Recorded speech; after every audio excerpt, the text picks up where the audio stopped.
మే 30. తండ్రి తప్ప ఎవడునూ కుమారుని ఎరుగడు. మత్తయి 11:27.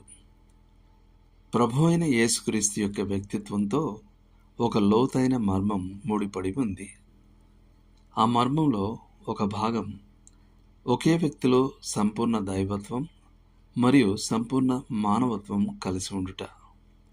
ఉదాహరణకు, దేవుని గుణలక్షణాలు గల ఒక వ్యక్తి అదే సమయంలో పరిమితమైన మానవుని బలహీనతలను ఎలా కలిగి ఉండగలడనే ప్రశ్న ఉంది. కేవలం ఏ మానవుడు క్రీస్తు వ్యక్తిత్వాన్ని గ్రహించలేడు. కేవలం తండ్రి అయిన దేవుడు మాత్రమే అర్థం చేసుకుంటాడు. సంఘాన్ని పట్టి పీడించిన అత్యంత తీవ్రమైన విపరీత బోధలలో చాలా వరకు ఈ విషయంపైనే కేంద్రీకృతమై ఉన్నాయి. తమ స్వంత బలహీనతను లక్ష్యపెట్టకుండా మనుషులు తమకు అందని లోతైన విషయాలతో నిమగ్నమయ్యారు. కొందరు ఆయన మానవత్వాన్ని పణంగా పెట్టి మన ప్రభు యొక్క దైవత్వాన్ని అతిగా నొక్కి చెప్పారు. మరికొందరు ఆయన దైవత్వానికి భంగం కలిగేలా ఆయన మానవత్వాన్ని నొక్కి చెప్పారు. విలియం కేలీ ఒకసారి ఇలా రాశాడు: దేవుని కుమారుడు ఒక మనిషిగా మారటం అనే విషయంలోనే పొరపాటు ప్రవేశిస్తుంది.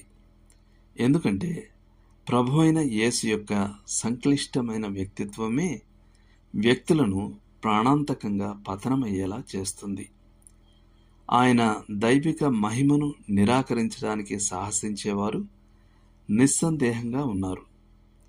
కానీ ప్రభు అయిన యేసును తగ్గించడానికి ఇంకా ఎంతో సులువైన మార్గం ఉంది. అక్కడ ఆయన వ్యక్తిత్వాన్ని గూర్చిన ఒప్పుకోలును నిర్వీర్యం చేయడానికి అనుమతిస్తుంది. ఈ విధంగా ఒకరు త్వరలోనే కలవరపడతారు మరియు ఇక్కడ క్రింద మనతో ఆయనకున్న సంబంధాన్ని, దేవునితో ఆయనకు ఉమ్మడిగా ఉన్నదానిని తప్పుగా నిరూపించేలా పనిచేయడానికి అనుమతిస్తారు.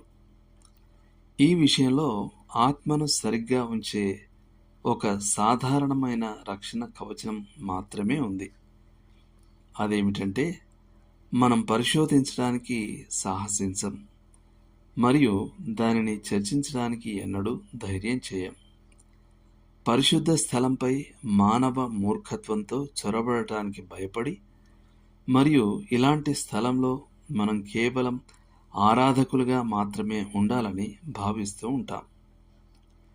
ఈ విషయాన్ని మన ఆత్మ ఎప్పుడైతే మర్చిపోతుందో అక్కడ దేవుడు దానిలో లేడని నిస్సందేహంగా తెలిసిపోతుంది. ఆత్మ గర్వంతో ప్రభు అయిన యేసు గురించి సొంతంగా మాట్లాడడానికి సాహసించే వారిని అతని స్వంత మూర్ఖత్వం బయటపెట్టుకోవడానికి ఆయన అనుమతిస్తాడు. కేవలం పరిశుద్ధాత్మ ద్వారా మాత్రమే అద్వితీయ కుమారుని గురించి బయలుపరచబడిన దానిని అతను తెలుసుకోగలడు. ఒక గౌరవనీయమైన ప్రభు సేవకుడు ఒకసారి తన విద్యార్థులతో మన ప్రభు యొక్క ద్వంద్వ స్వభావాన్ని గురించి చర్చిస్తున్నప్పుడు లేఖనం యొక్క భాషకే కట్టుబడి ఉండమని సలహా ఇచ్చాడు. మనం మన స్వంత ఆలోచనలను, ఊహాగానాలను చొప్పించినప్పుడే పొరపాట్లు చొరబడతాయి. ఏ మనిషి కుమారుని ఎరుగడు, కేవలం తండ్రి మాత్రమే ఆయనను ఎరుగును. ఆయన కీర్తి యొక్క ఉన్నత మర్మాలు సృష్టి యొక్క గ్రహింపును మించినవి.